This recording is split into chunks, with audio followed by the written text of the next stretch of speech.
노다지 썰전. 네, 오늘 저희는 현대모비스를 한번 집중적으로 분석해 보겠습니다. 이 최근에 보여준 마진 개선세, 이게 과연 계속될 수 있을까? 그리고 발표된 여러 성장 전략들이 정말 성공적인 결과로 이어질 수 있을지 이 부분에 대해서 좀 다른 시각들이 있는 것 같습니다. 저는 현대모비스의 미래 상당히 긍정적으로 보고 있습니다. 네, 저는 그 의견에는 조금 신중하게 접근해야 한다고 생각합니다.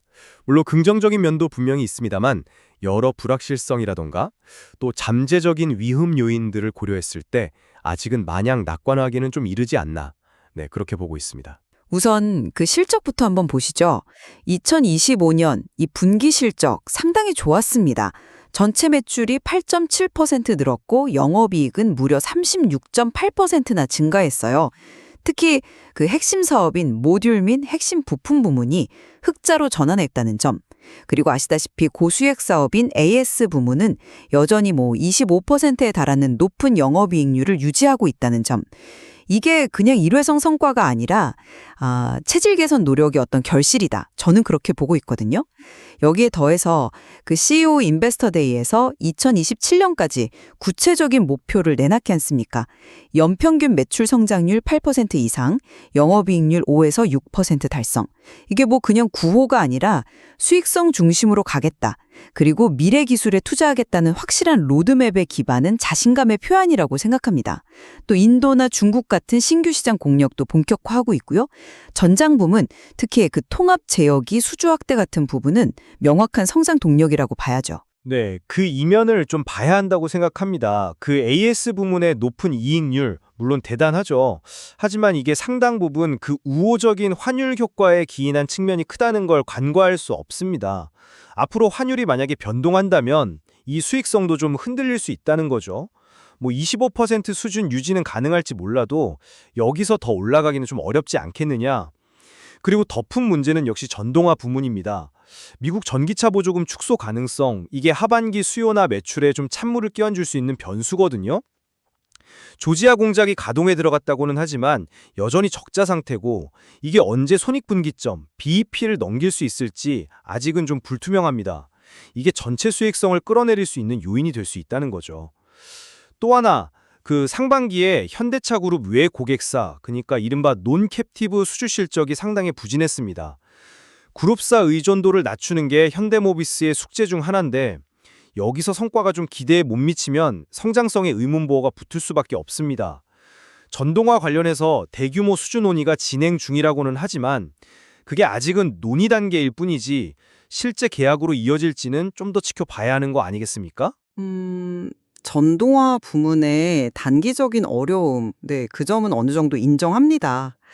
하지만 그 보조금 이슈 같은 건 좀 일시적인 변수일 수 있고요. 전 세계적으로 전기차로 전환되는 큰 흐름 자체는 거스를 수 없는 대세라고 봅니다.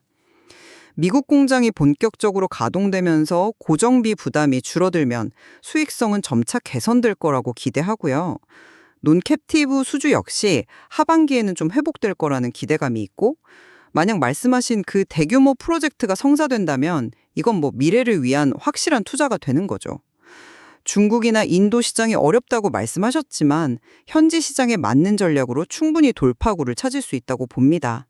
그리고 현대모비스는 이제 단순한 부품 회사가 아니라 소프트웨어 중심 자동차, 이 SDV 시대로 가는 데 있어서 핵심적인 역할을 할 기술력을 차근차근 갖춰 나가고 있습니다. 자체적으로 개발하는 반도체나 제어기 기술은 장기적으로 봤을 때 굉장히 강력한 경쟁 우위가 될 거라고 확신합니다. 하지만 그 점진적 개선이라는 속도가 문제입니다. 전동화 부문의 흑자 전환 시점이 계속해서 뒤로 밀린다면 시장의 신뢰를 좀 잃을 수도 있습니다. 그리고 또 SDV 전환 과정에서 과연 부품 쌓인 모비스가 주도권을 확실히 줄 수 있을까요? 완성차 업체들이 당연히 핵심적인 소프트웨어 아키텍처는 자신들이 가져가려고 할 텐데 오히려 모비스의 협상력이 약화될 가능성도 저는 배제할 수 없다고 봅니다. 신사업 투자, 물론 중요합니다. 반도체나 로보틱스, 휴머노이드 로봇 부품까지 이야기 나오는데 이게 다 아직은 초기 단계고 실제 상업화돼서 수익에 기여하기까지는 상당한 시간과 자금이 더 필요할 겁니다. 그 사이에 기술 경쟁은 더 치열해질 거고요. 중국 시장에서의 로컬 기업들과의 경쟁 심화라던가 예측 불가능한 관세 문제, 또 국내 노사관계 같은 이런 외부 변수들도 너무 많아서 불안 요인이 적지 않다고 봅니다. 네. 현대모비스는 분명히 실적 개선을 보여줬고 미래 성장을 위한 구체적인 청사진과 기술 투자를 착실히 진행하고 있습니다. 단기적인 어려움이나 변수보다는 장기적인 성장 잠재력에 좀 더 주목해야 한다고 생각합니다.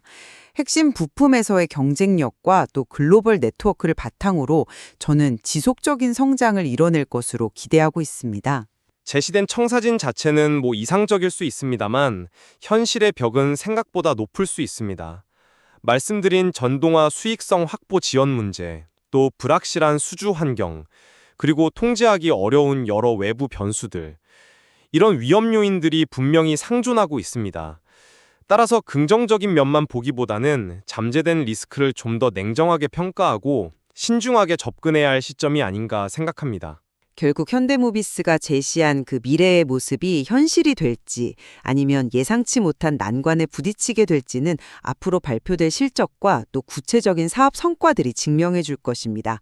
다양한 시각에서 현대모비스의 행보를 계속 주목해 보는 것이 중요하겠습니다.